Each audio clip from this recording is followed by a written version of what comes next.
Okay, and we're live. It's me, Brian, with Yarrow, and we're going through Yarrow's pull requests on fixing specs. So one of the most controversial addition was this silence output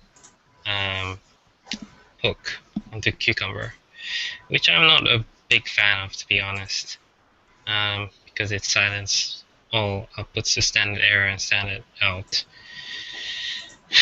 Well, so I was actually looking at that spec, and I found out why the errors were coming out. So we can actually handle that much more gracefully rather than silencing the output. Okay, that sounds good. Yeah. So what I want to do is just create another for hook. By the way, where did you put those hooks? In Cucumber hooks, Cucumber support hooks, feature support hooks. That's where all the hooks are. Oh yeah, I forgot. I wrote half of this. Right. Cool. So what I actually want to do is, hold on. I want to create a hook. So the way I can silence this is I actually enable custom error pages, because it's supposed to render a 404. That's what it intended to do, the spec. Right. But because I never enabled custom errors, it by default renders an error. Okay. So it starts logging it. So if I put this this additional step, given the app is in production, it passes nicely. So I'll just show it again. There you go. Without this, and we had to use allow rescue, and then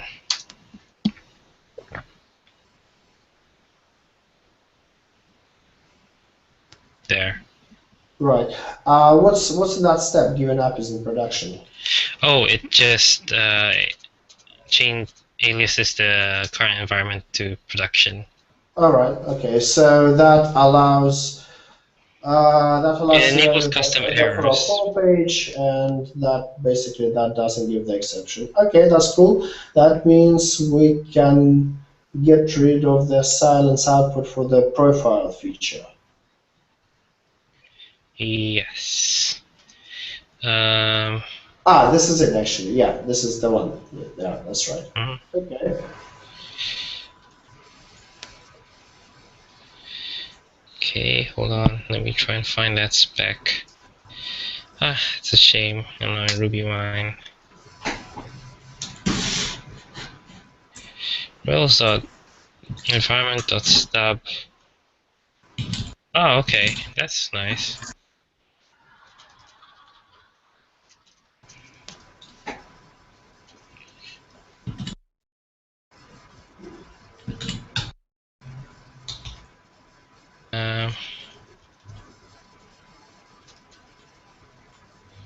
Custom errors. I think I'll be using this hook from now on, because possibly if my pull request will be accepted where I introduce config files, I can just replace this with features.enable custom errors, rather than stubbing the environment, which is very hacky.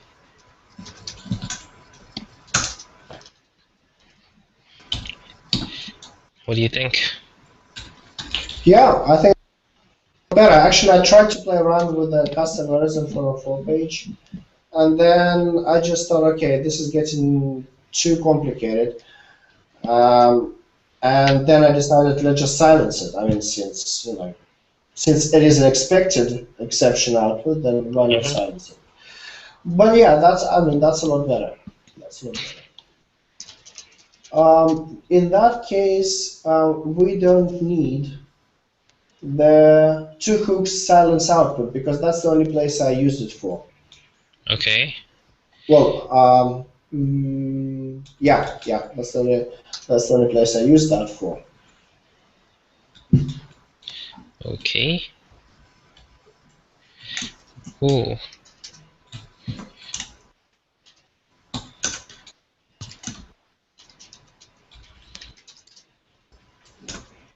Let me first replace every occurrence of given app is in production with something sensible like enable custom errors. But this is good because this is going to take out, most of the backtrace which was showing up in Travis and everywhere. Uh-huh. This one line, so that's good. Cool. Another thing is if you go to hooks. Uh-huh. In your Vim. Yep. Yeah, if you go to hooks, right. Well, we don't need the before and after silence output because you replace that with custom errors. And in fact, we don't need silence omniauth either because that replacing the logger doesn't really work, and the G plus still outputting stuff into the console. So just delete the silence omniauth. Okay, maybe we can find a way to silence it. It was here, right? Honestly, it's only to yeah. If you run the spec, you'll see what I mean. But it's only like 2 lines. It's not that bad. It's not as bad as the exception for the Okay. Oh yeah. -R feature. Yeah.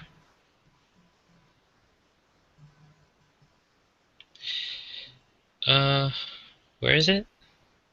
A. Remove because the well. yes, the hook. Remove the hook.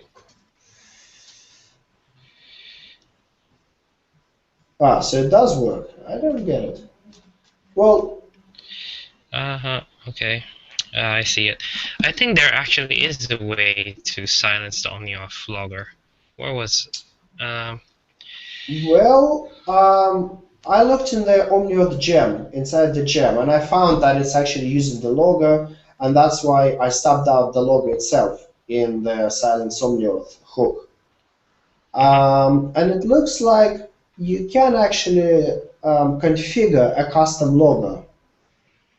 So, maybe instead of stubbing it, maybe we can configure it somehow, but maybe it's just too much hassle.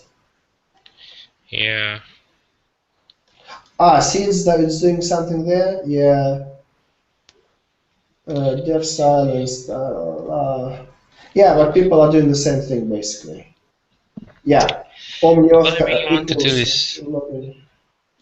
What I really want to do is disable the info level logging because we don't need that. Error might be okay. Right. Okay, we could do that. And that is when I'm doing omniauth config logger in the hook. Instead of doing that, we can do omniauth config.logger.error level, and then we need to pass it a constant. I could tell you in a second what that could be.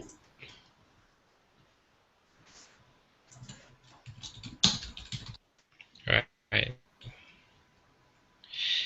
Okay. Let me have a look. Yeah, I guess. Well, whoa. I don't know why it's doing weird things now. What the hell is this?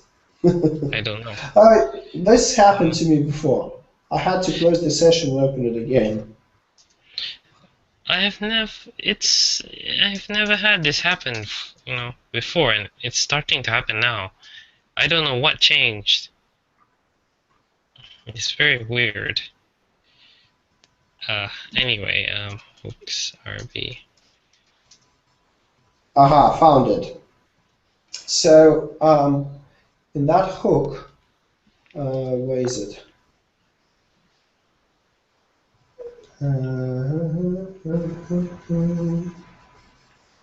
Yeah, so where I'm saying omniauth config logger equals, Uh-huh. In that place, we should say omniauth config logger.level equals logger colon something like warn, for example. Okay, yeah, let's use warn. And warn, yeah, big capitals, Better. yeah. Something like this. Yeah, good. I like this one actually. We should, instead of putting it in the hooks, maybe we should use it throughout the entire application. Because this is very Yeah, handy. well, actually, yeah, we could just put it in the omniauth Yep, initializer with all the configures. here. Yeah, this should be fine. Although I quite like the idea of hooks because you can put it on, put it off. For example, I was thinking, say you have you silence a test, and then if something fails, you just unsilence it and Hmm. start debugging it. But I think for OmniAuth, info level is too much for tests. I guess. Okay, this is good. So this is much better. I think I want to do that for spec helper as well. Well, it would be good if we could do it for our spec helper. Yeah, Although, I think yeah, there is at least one error, but I don't mind as long as we silence most of it. So if I run rspec, we'll try without.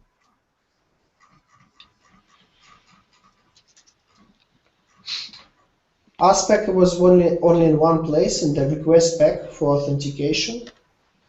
Okay, hold on, this is not gonna help.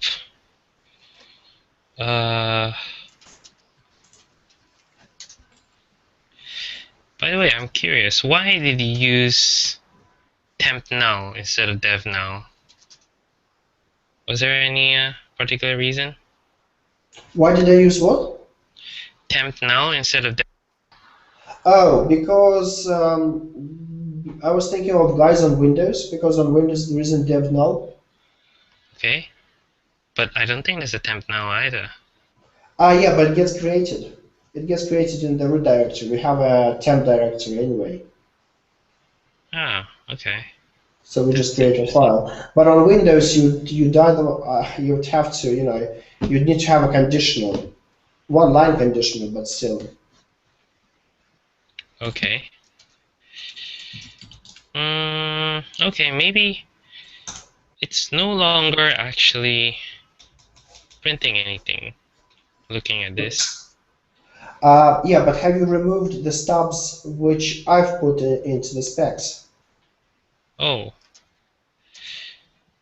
Oh, okay. Yeah, go to Now I the. remember. Those were the other parts of your pull request, weren't it? Mhm. Yeah. Bulk mailer spec. Bulk mailer is just using puts into the console, and Ah, puts. it's outputting those 5 emails or something. Yes, the puts. We'll get rid of the puts rather than um, I hiding guess it.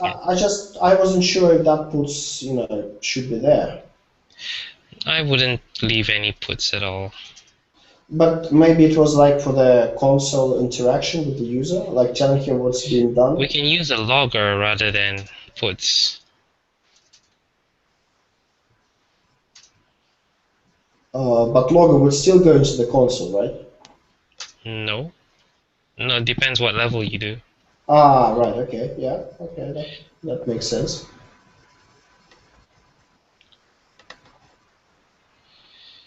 Um, Yeah. Yeah. puts help. Yeah. What is it? Puts. Why is there help? 10 seconds before continuing. Fine. I'll leave the help. No, no. It Reinstall. was. It was. Yeah. This is it. Puts user email done. This is the thing which outputs the most stuff. Ah,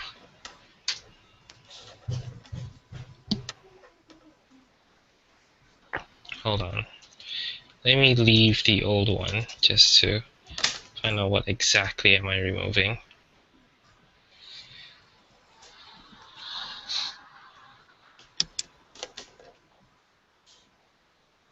Okay, so that's a lot of info. There are a couple of errors.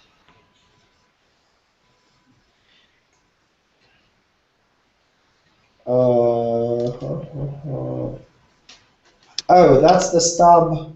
You removed the stub from the spec, yeah? Sorry? How come this stuff is being printed out? Oh, yes, I removed the stubs from the specs. But you removed it. You removed it only from the bulk mailer. Have you removed it from the request spec as well? Yes. Ah, you have. Okay, that makes sense. Multi-line. Okay, another thing we wanted to do was introduce warning level.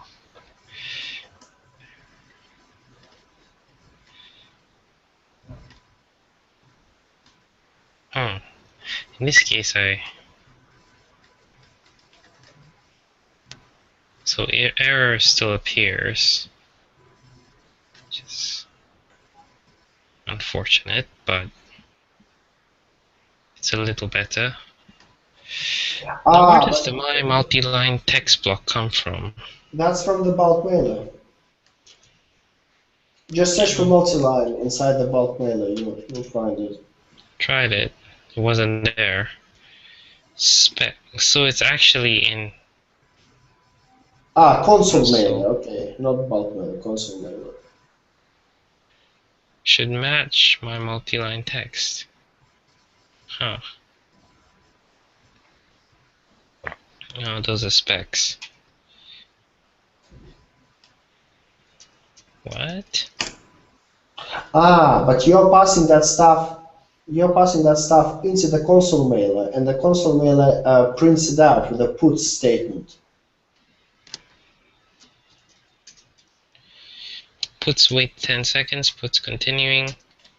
I only see these three.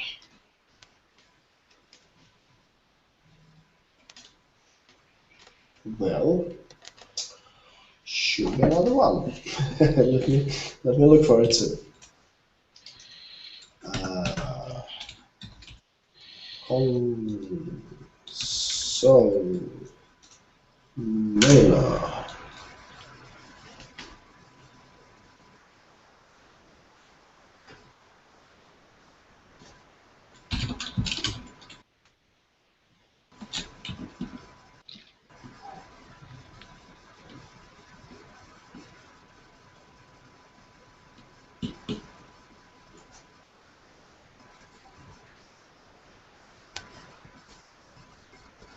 Huh.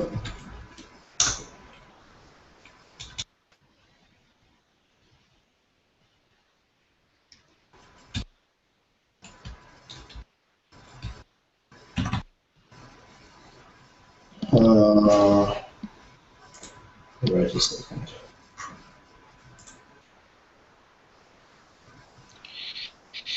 I'm almost sure I've seen it. So have I. I'm very sure I've seen it.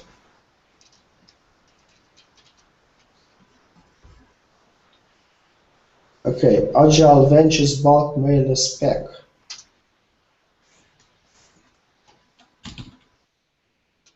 Agile Ventures bulk mailer spec.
Maybe it is help.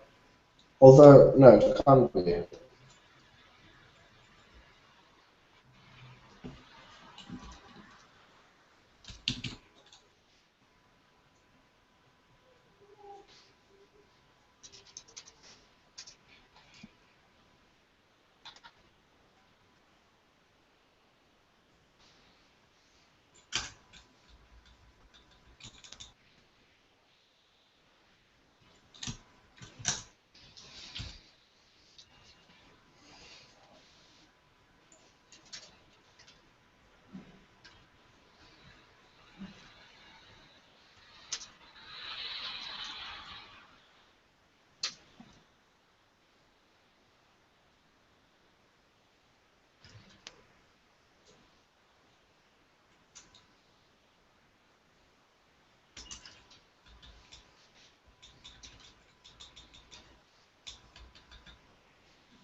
What's wrong? Aha, Range. I think I found it. Brian, it's if you go to bulk mailer, it's in run, def run. In the run method, there is a Rails logger info. Rails logger info. Mm-hmm. Bulk mailer. Line 40. No, I'm not in the bulk mailer. Okay, about to send. Although it's logger info, so shouldn't get past the. Nope.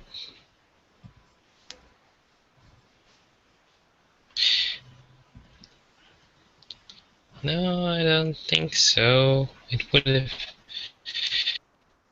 What it says in Well, here is my multi-line text, and there's no about to send, so that can't be right.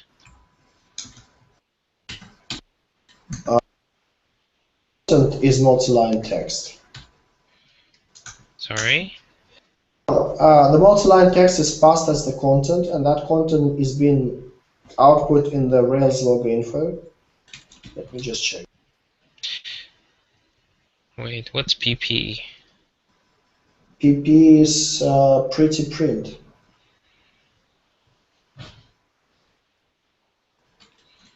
PP.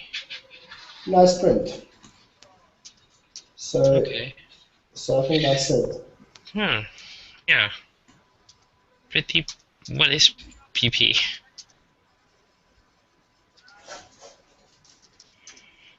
It's outputs hashes in a nice, pretty output.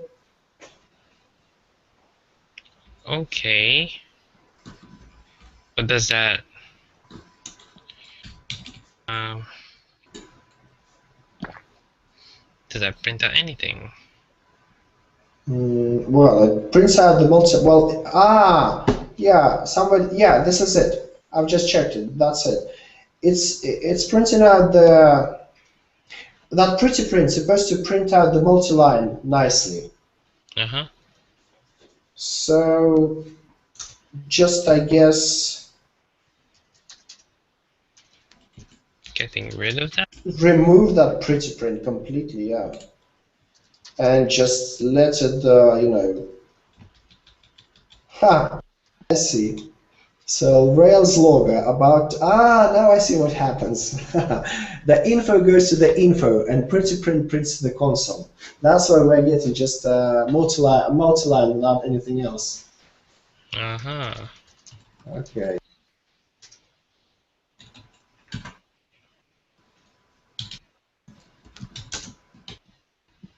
Let's see. This way.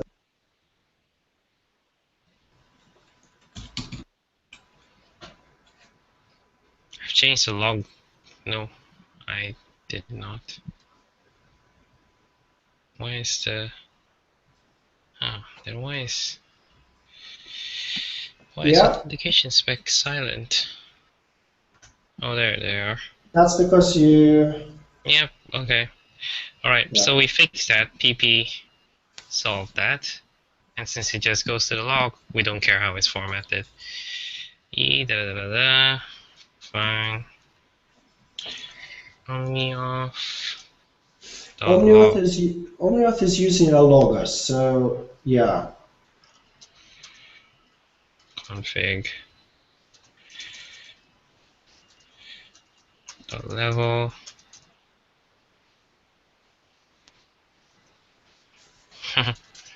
Just to complete.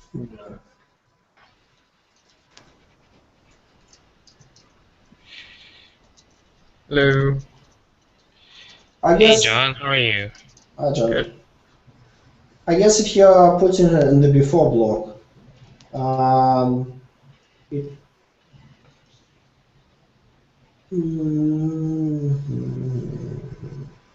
I don't know. I wanted to say that it should be only in the scope of this aspect test, but who knows? Yeah, that's a much nicer way of doing it. Yep. So we don't have to use all those stubbing out standard out. Just I agree. feels Although there is there's a standard kernel method which is called silence stream, and also Rails has a silence method as well. And I looked into the source code for those methods, and they're doing just the same. Logger old equals, logger new equals, standard out equals. Yeah, that's interesting.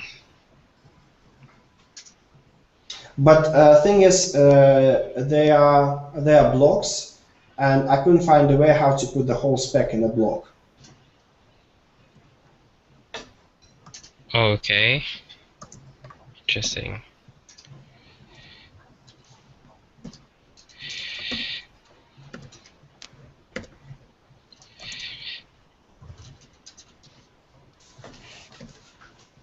So John, so what's your decision? I took a job with a startup in Midtown called Namely. Cool. Cool. What do they do? It's HR software or like web software. It's Rails, Namely? Postgres, and Backbone.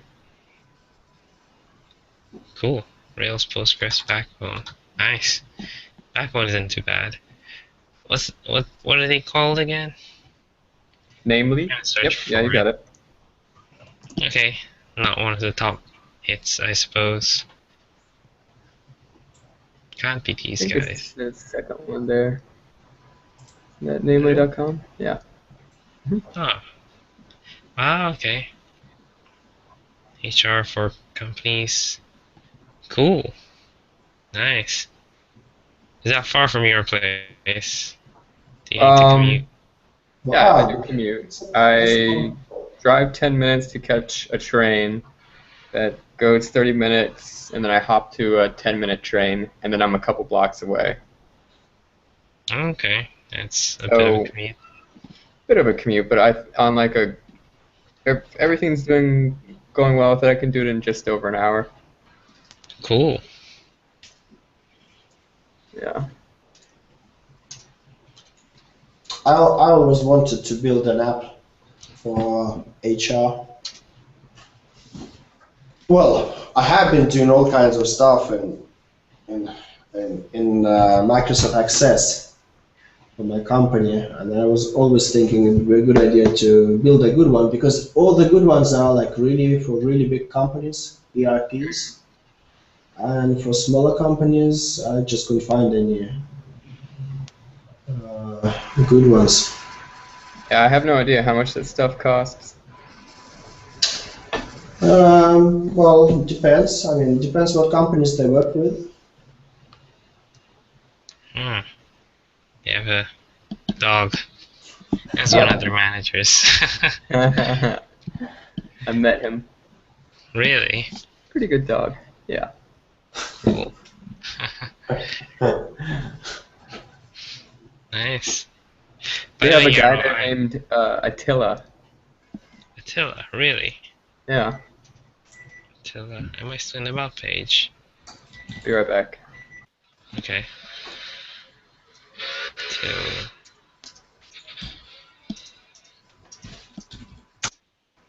Probably not in here. Yeah, Yarrow, I've pushed it up to my branch, fix back and pull and merge. Cool. We'll have nice and clean output on Travis, and hopefully it's not gonna fail anymore. Cool. It's like last Yeah. time. I don't remember which. I think it was the Hangouts feature. I think I had to restart Travis like 5 times or something. Ah, yeah, that must be really frustrating. It was because it's like 17 minutes or so to wait for Travis to finish to find out it's failed. Uh,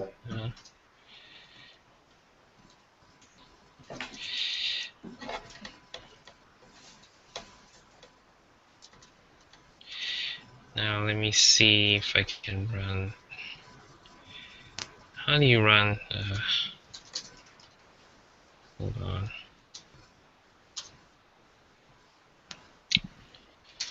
Slugs.rake. How do you run rake tasks from within rake? There's a way, like tasks, rake. I can't remember. Yeah, some like task new run. Is it? Let me look it up. What?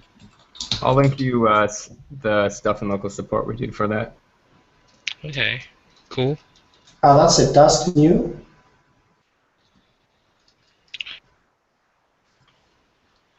No, I think this just creates a new task.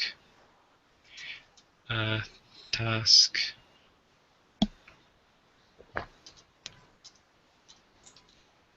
Ah, rake task execute. Ah, something like that. Rake task dot execute. Is that right? Or rake task invoke. Okay.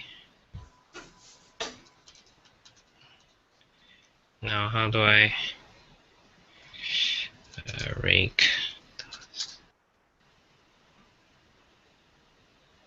Yeah, it's invoke. It's not execute, it's invoke. Yeah, we have a step definition or two at the bottom of the thing I linked in here. Email steps that runs a rake task. Cool.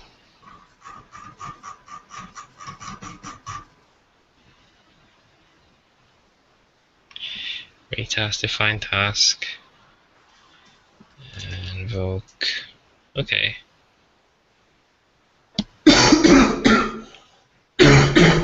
Rake task. How do you invoke an existing task?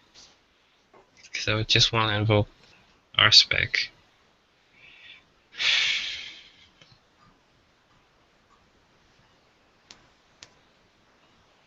Well, you could always shell out the command like they do in AutoGraders, maybe. What I want to do is keep the environment loaded so I don't need to reload it again. I don't know if shelling out means I have to reload the entire environment again because You would, it's not yeah. managed. Yeah. Okay. What happens when you try that? This? Uh-huh. Good question. Rake test stuff. Okay. Undefined method invoke. No, this is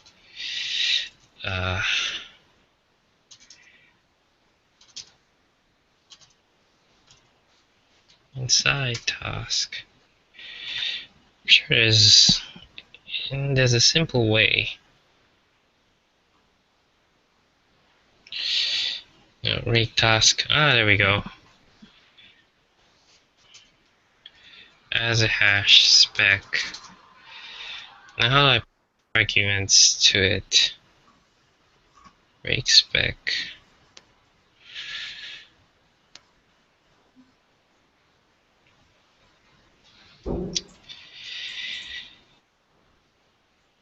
Was it possible to run rake spec with passing a certain file? How do you do that? Just read it. Rake spec. There's a link. Okay.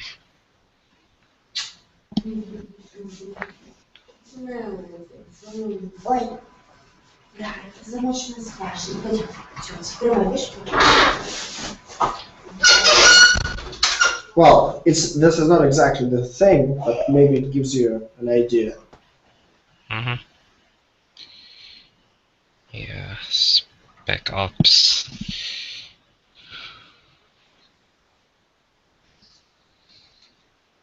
Yeah, maybe this. Mm-hmm.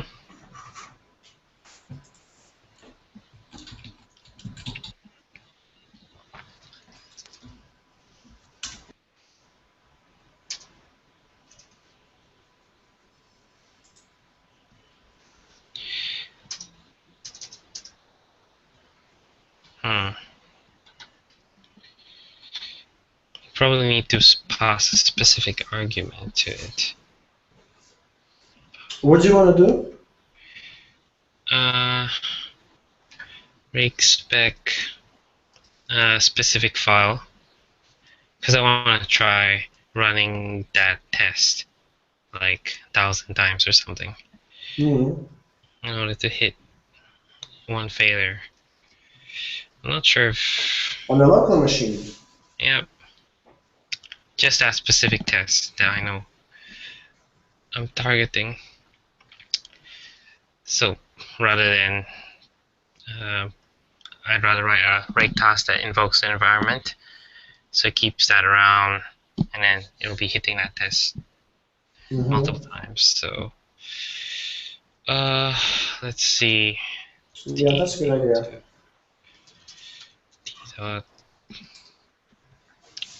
I'm just gonna try setting spec ops to spec. Which spec was it? Tabs feature. Ah, wait, it's Cucumber. It's tabs feature. Tabs feature. Yeah. I think I was thinking about the articles visitors index first.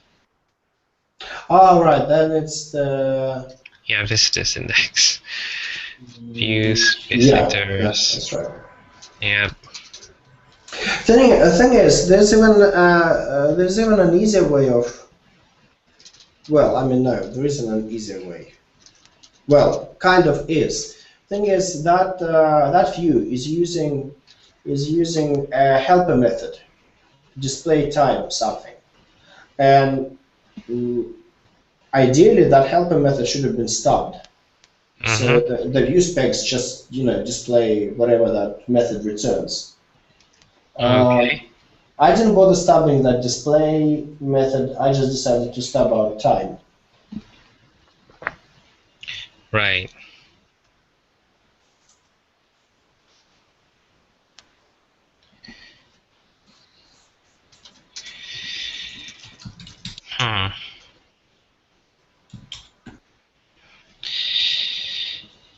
I'm just thinking that it's the display that's causing the problem, not the actual time. Because I don't think DeLorean would be wrong stubbing the time. But DeLorean is not fixing the time, Brian. That's the thing. DeLorean, you're telling him, okay, imagine now it's 10 o'clock, but the time is still ticking. And it's the same problem as with other tests, when just the time goes out of sync. That's interesting. I thought it would be freezing the time. It's not. I looked at the source code of DeLorean. It doesn't freeze the time. In fact, there is a pull request waiting to be merged for a feature to freeze time in DeLorean. Okay. That's interesting.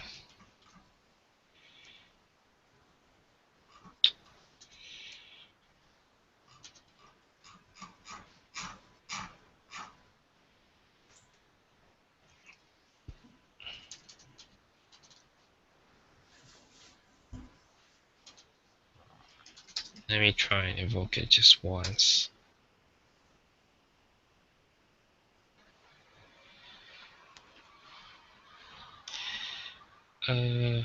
Fine.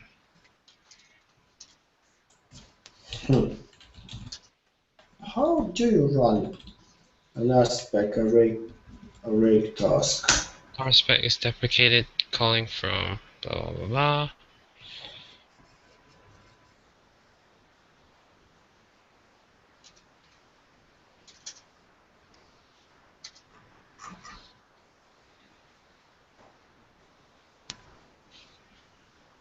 Doesn't actually do it, does it? Well, add puts something. Yeah, I just put a debugger in a test, but it's not hitting. Right. Oh, I might have not called invoke. That's silly. And this looks better. Except it is trying to run everything. No, not cool.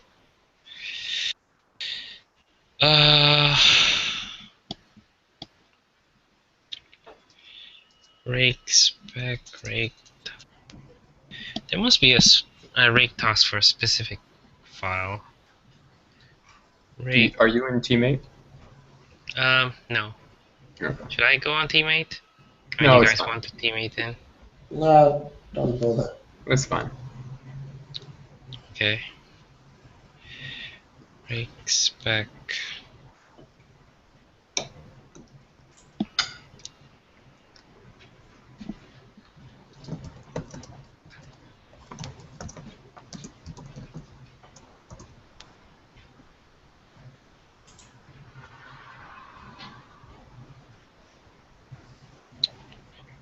Spec.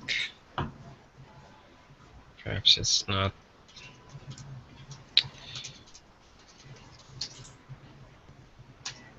Nope.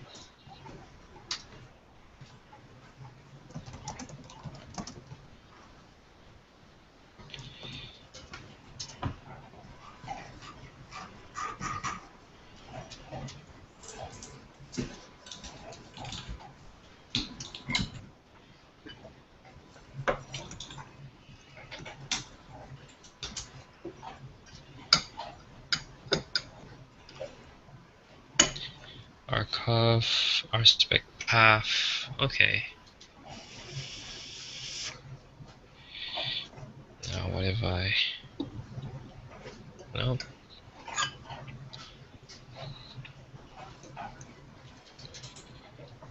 No options. No paths.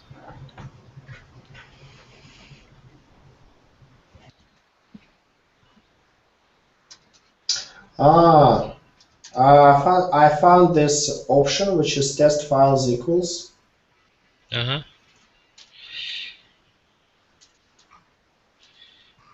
Test files equals. Yeah, I don't see it here. Let me pass you the link.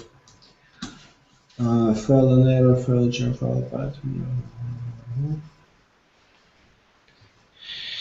Hold on. What is it? Views, visitors, index, HTML, rb spec.rb. Cool.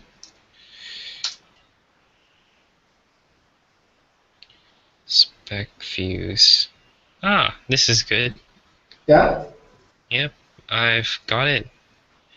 So all I want to do is t.pattern actually, and set this. Oops. Here. And here maybe I'll just use format progress. Cool. So running rate test stuff now. We'll just run a single spec.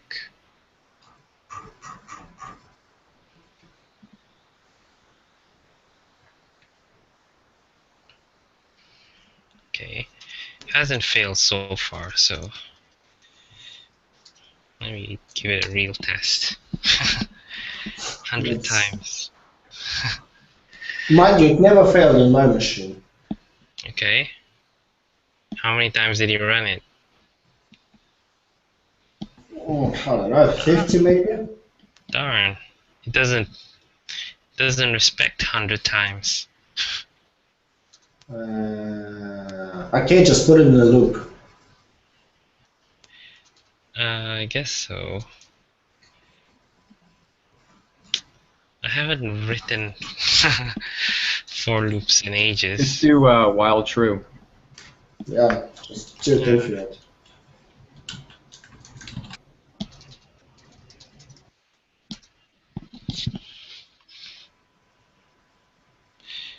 Does it actually call exit inside the task? That's the thing. Oh no, it's still going.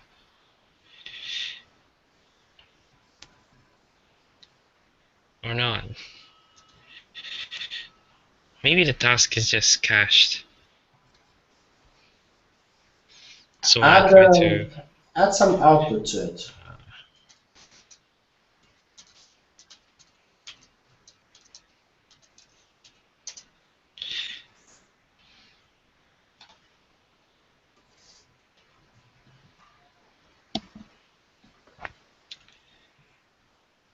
Execute. Okay.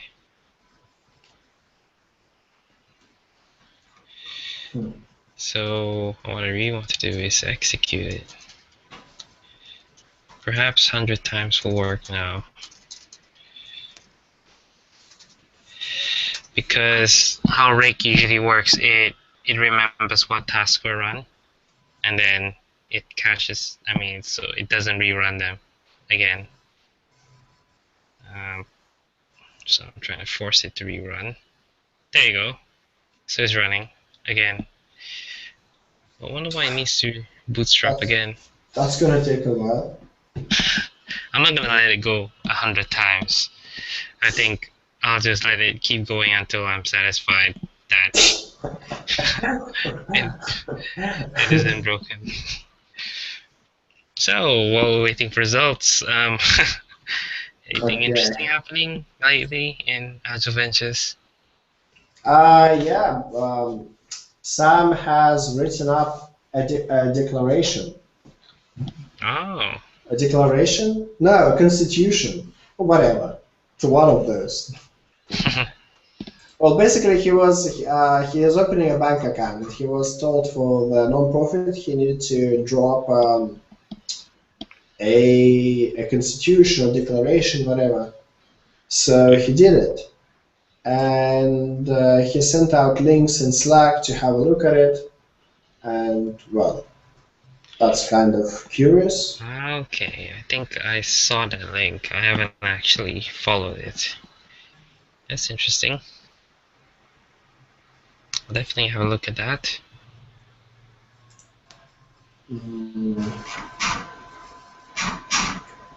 I kind of lost it. Well, if it's on Slack, we can By the way, search. Brian, a question about JavaScript. Yep. Remember, you're using in helpers. You have this in Jasmine helpers. You have this function which is called reload script. And you're using jQuery to ask for a script, and then you evaluate it. Thing is, you are you're setting there to do it synchronously. You're setting async to false. Yes, that's intentional. But the thing is, then you call the jQuery, the Ajax call for that script. Now, is there a way to interrupt in a debugger when that script is being run on a success callback. You can put a debugger in the success callback? For some reason, it never gets hit. Never gets hit. Huh. No. That's And I was interesting. just thinking maybe that has been loaded some other way. Like, No, I doubt it. To be honest, the reload script is very hacky. I don't really know how else to test that. the thing is, what I don't like about okay, what happens with the Jasmine is you include your source file into the head, right, of the Jasmine spec. Uh-huh. And then, but if in your source file you have some functions which get run on when the script gets loaded, then you'll get some exceptions thrown because some stuff is not initialized, things like that. So I thought, okay, let's not include it into the Jasmine spec. Let's load it in the before block. Let's stub out all the stuff, all the offensive stuff, and then load the script, so we don't get any exceptions. Hey, what's that? Is that a... Oh, I stopped it. Okay. I'm happy that it's passing till 100 times. Anyway, that's good. Cool. Yeah, but then I was thinking, okay, how do I load in the before block? I tried to use the reload script. I tried to use the jQuery.get script, and it just I'm not sure at all that it's been loaded. What can I see your specs? Let's see. Is there anything to show? I was just playing around with it.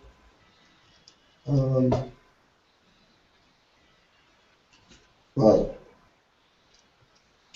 let me try showing it to you.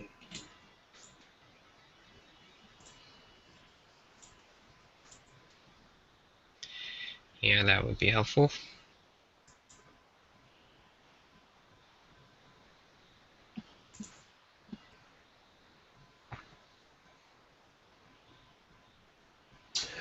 Okay, this is the thing. So this is the file, right?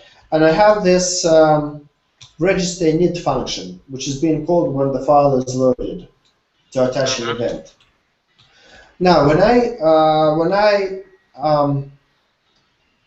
I include this file into the Jasmine spec, this file gets called before the specs, and I get exceptions because the gadgets util is not defined. Okay. So I was thinking, okay, let's be clean about it. Let's not include it into the Jasmine spec. Let's stub out all the stuff I want to stub out, like gadgets, register init, and all that stuff, and then load the spec with the reload script is your script and load script is my script, just a little bit different. Thing is, it just I cannot check that it is being loaded. It's like I don't see that this script is working. I can go into the debugger with it. I'll show you the actual script. These are the scripts here. So I can go with the debugger in it. I can see that it's executing the get script function or it's executing function, but I never get this done callback called. Okay. Or maybe it does get called, but I just don't see the debugger. That's interesting. And in fact, when the script gets evaluated, well, I mean, kind of. Imagine the script gets evaluated. I have a breakpoint inside the script, but that breakpoint never gets hit. So my question is: are there ways to debug Ajax calls? Not that I can think of. It is still just plain JavaScript, so I'm not sure why the debugger was not being hit. 'Cause that is strange. Are you sure you're putting the breakpoint in the right place, perhaps? Oh yeah, I've put them all over the place. Okay. Thing is, I have a breakpoint in the script, so when the script gets loaded for the first time, when it's included into the Jasmine spec, the breakpoint gets hit. When I try to load it with my function, it never gets hit. Jasmine has this way of running asynchronous tests, which I haven't tried yet, because I'm still trying to work out how it works. Have you ever tried it? Nope. Is that when you pass a function into the give it a name done, and you Yes, you need to add the call before done or block? something. Yeah. Yeah, you call I know done that inside one. the before block, and then you call done inside here. Okay, I think I'll try that. Although I don't think that's the problem. It might be that your you're putting breakpoints on a file that was not loaded because you're loading it asynchronously. How do you add the breakpoints? Well, exactly. How do you add breakpoints to the file which is not loaded yet? Yes. So how were you doing that before? Well, as I said, I have breakpoints in the source file, which is supposed to be loaded. Ah, okay. Although I'm not sure for the debugger, is that the same file? I mean, or is it, or when it loads, it's another file? I don't know. But at least I have those, console logs here for success and failure. Never get hit. Okay. Cool. Oh, never mind. I was hoping you had some like ready solution, No, but since you don't bother yeah, about it. I'm afraid I don't really Ah, know. To be honest, I think you shouldn't be reloading scripts. What I did with Jasmine was probably very bad, reloading scripts. So my advice is refactor the code so you don't need to have to reload the scripts. but how would I? I mean, I don't know. Well, since you exposed an init function, you can just call the init function rather than having to oh, reevaluate yeah, the entire script. yeah, but exactly. I mean, before it was like this. Before it was like this, and so that I can test, I actually changed it into the, I wrapped it around in a function so I can call it. But still, Okay. I mean, this function gets called when the script gets loaded, so I get an exception. I guess I could just not bother with the exception, but I was just, Hmm. I was just wondering, just why does my get script doesn't work for some reason. I guess I just need to let it go. Were you getting Yeah. the console.log to work in the success callback? No, it never worked. In real life? Well, it never worked in the script. It never worked in the test. In the test. By the way, Brian, another thing I was on the Agile Ventures events page in Uh-huh. the um, in the profiler to see which what resources get loaded when. The network tab in the code Yeah. tools, development tools. And what I realized is, before I was including one of the scripts into the head to load the GAPI when we first go to the page, and then that inline JavaScript function call would call the render hangout button. Then we have refactored it and attached all that to the event on page load, right? Uh-huh. So what happens now? The GAPI only gets loaded after the page has finished being rendered. Ideally, Okay. we should load the GAPI in the head and render the button after the page has been loaded.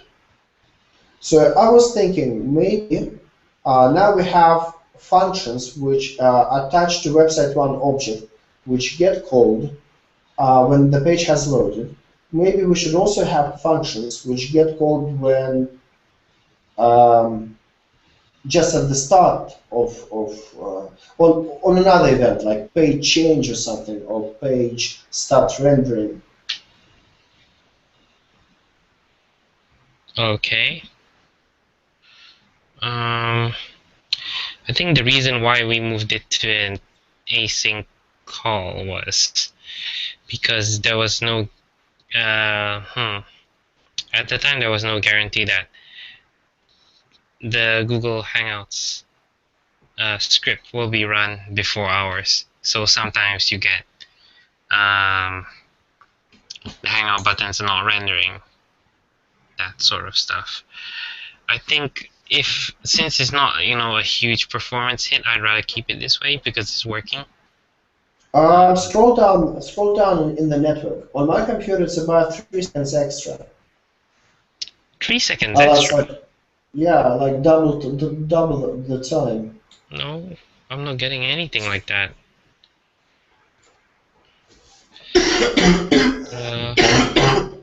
Well, have a look. When does the JPI? When is the GAPI platform should be JS? When is the platform JS started loading? because it's loaded from a CD and it should be so much faster than our own Heroku. I don't think it cannot take 3 seconds. That's ridiculous. Scroll up. Just have a look for platform JS. Platform JS. There you go. 300 milliseconds, and it's loaded asynchronously. Right. When is that getting loaded? Around the 1 second mark for me. I don't think that's an issue. There are other stuff that loads longer.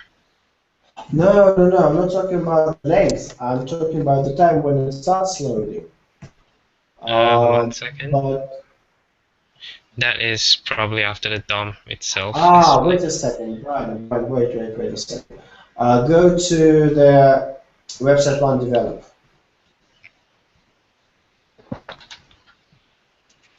Uh-huh. Before, that platform JS was in line in the page, and it was a sync script tag in the page, and it was reevaluated by TurboLinks every time. So it was being run at the start of page loading asynchronously. But now it's being loaded with the website one object. Okay. Just waiting for Heroku. Probably still sleeping. To wake up.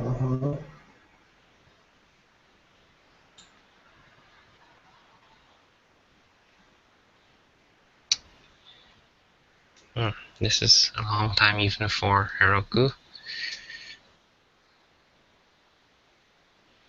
There it goes. That took a good minute. Wow, 55 seconds waiting for Heroku to wake up. Right, so events page, did you say? Log in though. Okay.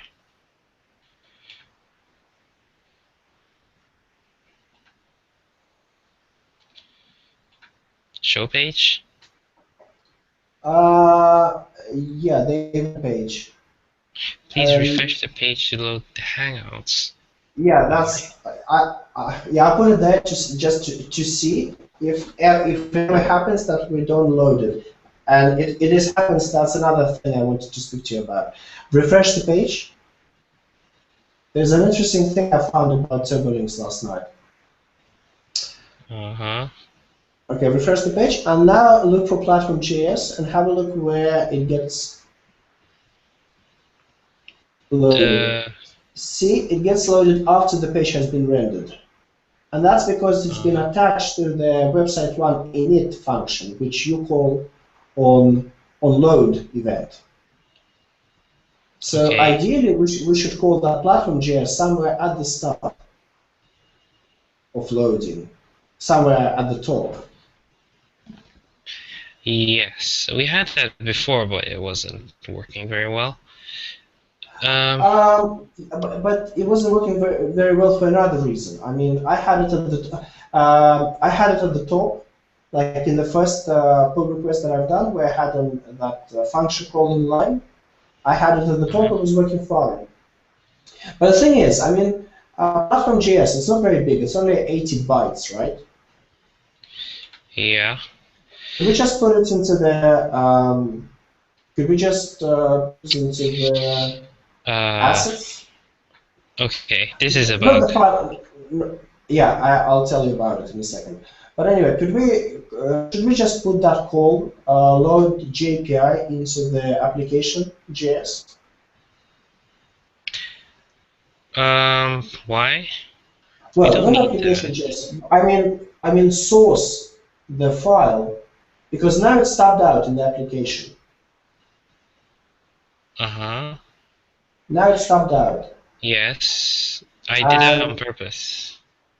The GAPI, I want uh, to keep it separate because otherwise Google Analytics will be following everybody else's production environment. So uh, even on develop, on my own no, staging, no, no, it will wait, always wait, be wait. running. We're talking about something different because I'm talking about the Hangout button JS, which I wrote and I studied out myself. Oh, okay, sorry. But Yep. anyway, it is tabbed out now. So I wanted to load only for a specific page, for the events page, right? So I started out in the application JS, and I'm loading it. I'm loading it here. Mm-hmm. Well, I'm loading it with a content tag. I'm putting it into the head of the events page. Now, that's problem number one, because TurboLinks don't evaluate the head. So Mm-hmm. if say you first went to some other page, it loads head there, and then if you follow any other links and you go to other places, it doesn't reload head. And that means if you add something to the head, it doesn't actually get added. Oh yeah, I remember reading about that. That is why Hmm.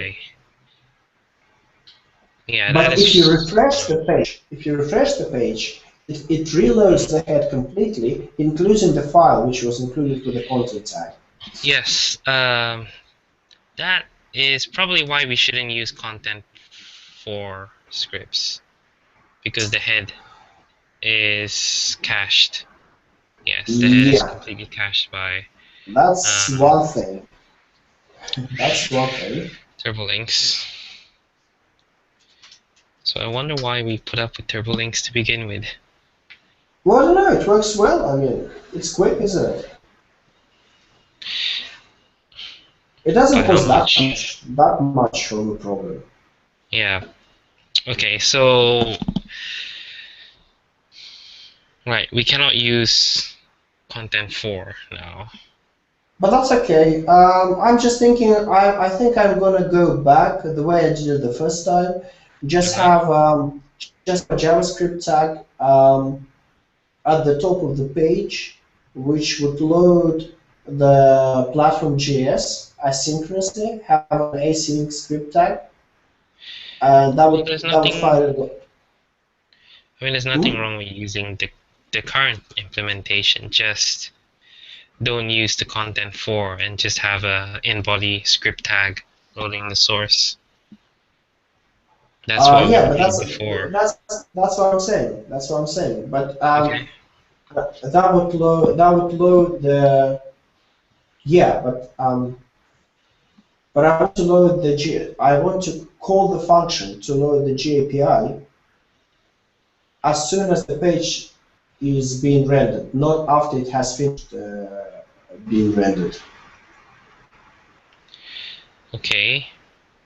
Because at the moment the page gets finished, and the page finishes being rendered, then calls the GAPI, then GAPI gets loaded, and that calls render the Hangout button. Uh-huh. And we could do it quicker. We could start loading the page, load the JPI asynchronously. By the time the page gets rendered, the JPI is already there, so just render the button. And if it doesn't, if the button doesn't render for some reason, then the Ajax callback for JPI will render it anyway. How did you plan on doing that? Like just have a script tag at the top of the page. That's it to load that script. Uh-huh. I think we've tried Anyway, that I mean, before. That was causing problems. That's why we switched to async callback. We had it before. It was like many commits ago. We had a right at the top that was a script pointing to GAPI, and it failed intermittently, so it's not always reliable. listen. Well, let me.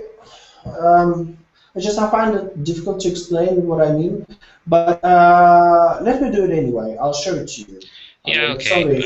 It's only a few lines to move around anyway. And Yeah.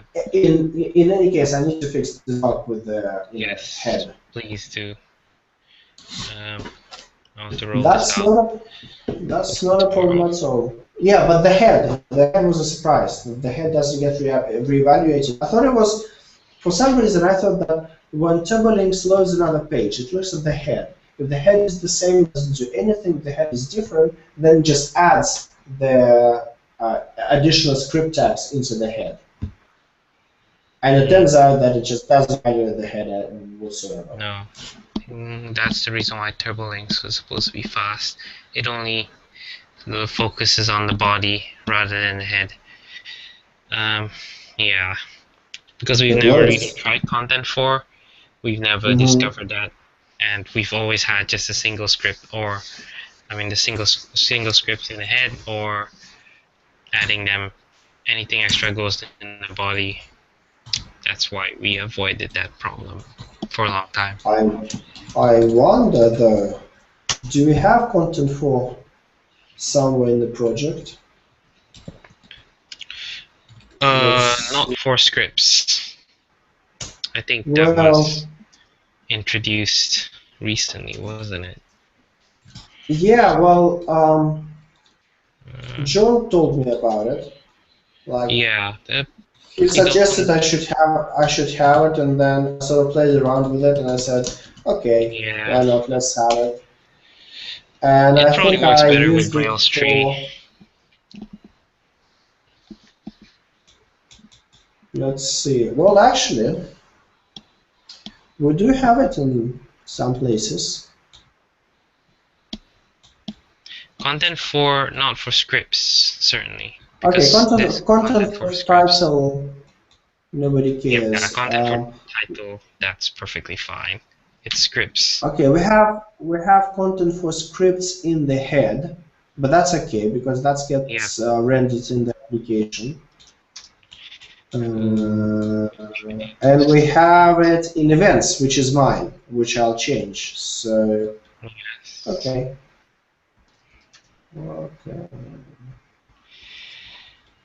Okay, no problem. I'll change that. Cool. Yeah, please do. And if you're planning to go with that um, putting a script tag on the top of the page, please put it up on Heroku instance so we can test. Because I know that that approach caused us problems before. I don't see why it would change. Yeah, Unless you're doing something by script tag I mean is at the moment we are loading the Hangout button script by Yes. using the content4. I will use the script tag, just a regular script tag at the top of the page to load the script. And when that script is loaded, it will run the GAPI, the load GAPI function asynchronously with the Ajax call. Right? Doesn't it already do that? Not at this point. And then when the page gets finishes rendering, then the website one object runs the button rendering. Okay. At the moment, website one runs both the GAPI loading and the button rendering.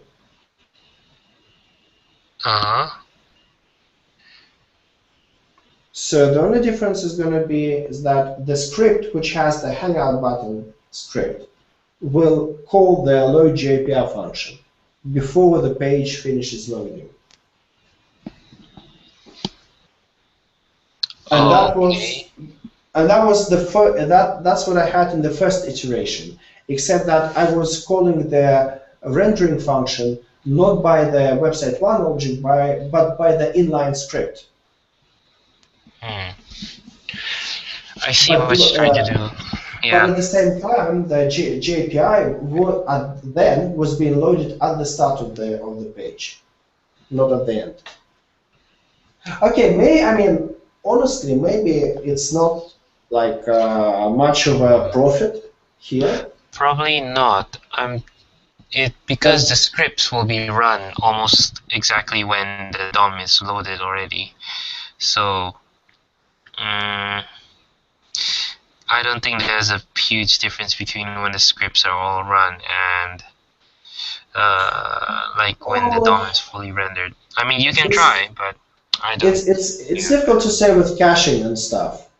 But when I switched off caching and tried it a few times, I got about 2 seconds difference.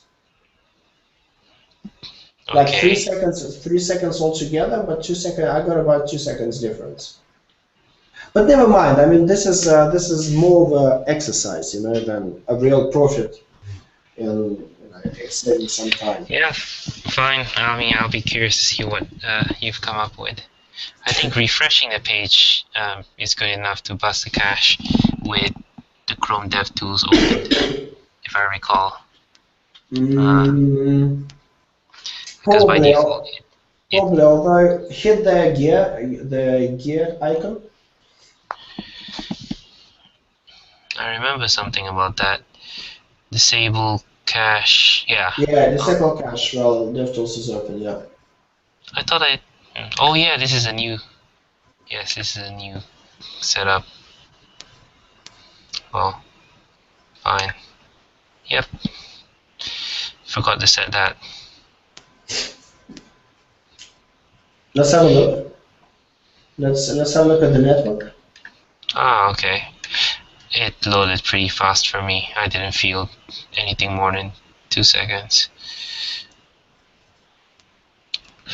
We're looking for platform. Platform.js. Oh, sorry. I need to open this.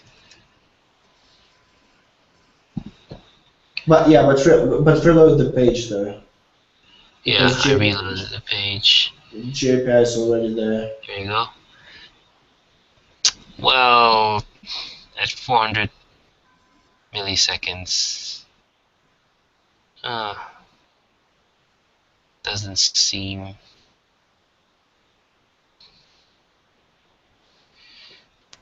By the way, Brian, while we're here, I wanted to ask you.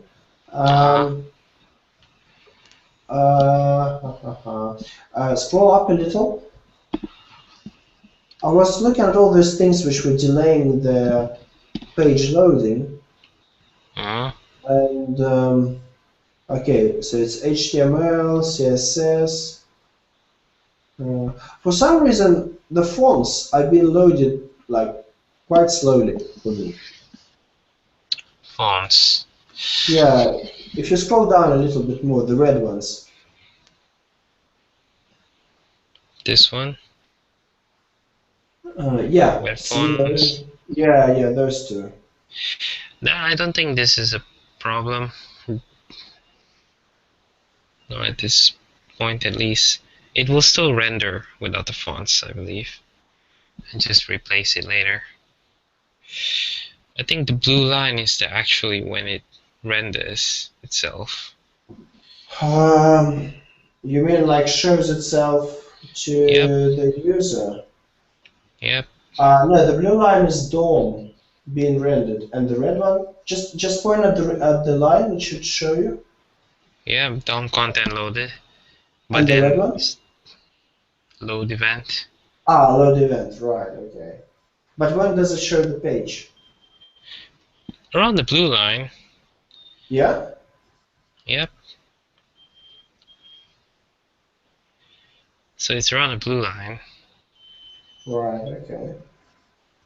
Well, you see, since I'm only starting with JavaScript, I thought I would like try to understand the mechanics behind it, so I don't get the bad habits of loading scripts in the wrong place. Okay.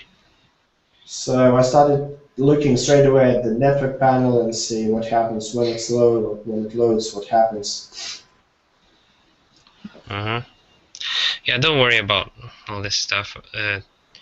Lots of them aren't a problem. The real issue is the first time loading from Heroku, which is always a problem.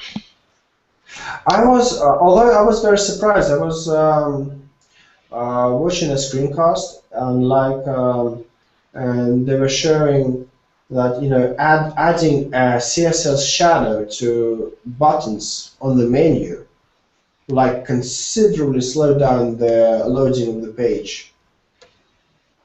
CSS what? A CSS styling for a button, they added a shadow. Oh, shadow. Okay. Yeah, and that's like Yeah. considerably slowed down. That's probably because the browser needs to do a bit more work to render. Shadows around rounded objects probably take a bit more. Yeah. So I mean, yeah, Right. this would honestly be a job for a real front end person who's just focus on actual CSS and everything. We don't really have a person like that, because then that person can worry about all the performance and optimizing and still making it look good. Is it the same person? Hmm? I mean, usually is it the same person looking that it looks good and the performance? Yeah. Yeah. That's what front end people usually do. Yeah. Okay. They know how to design it and make it work fast. That's what they do. We're more like back end people, to be honest. Just work server side knowledge. Front end. The reason why I decided to dive into JavaScript is just to understand what you can do on the client end, because I still prefer to do it on the server side. But I thought, okay, it's kind of silly to do something on the server side without even knowing that maybe you can do it on the client side a lot easier. Possibly, but yeah, that's why all these front-end frameworks are coming out now. Angular, mostly Angular. Yeah, well, I will get to that. I'm still struggling with scopes in JavaScript. Scopes isn't isn't very different from any other language. I think Ruby I, has the same I know, concept. I know. It's just, it is all together, like reading code with a lot of brackets, with functions being passed all over the place, and then, I'm trying to read the source code and understand. So, what's this here? This Mhm. is like, what is this? Where is it from? It's just unusual. It's Yeah, like, this is very strange. It has very strange behavior in JavaScript. So yeah, I have to remember, like, what's the prototype? Where is it? It's just some languages I find, I find reading C++ a lot easier than JavaScript. to be honest, I have to agree. And on the other hand, I find reading Java kind of difficult.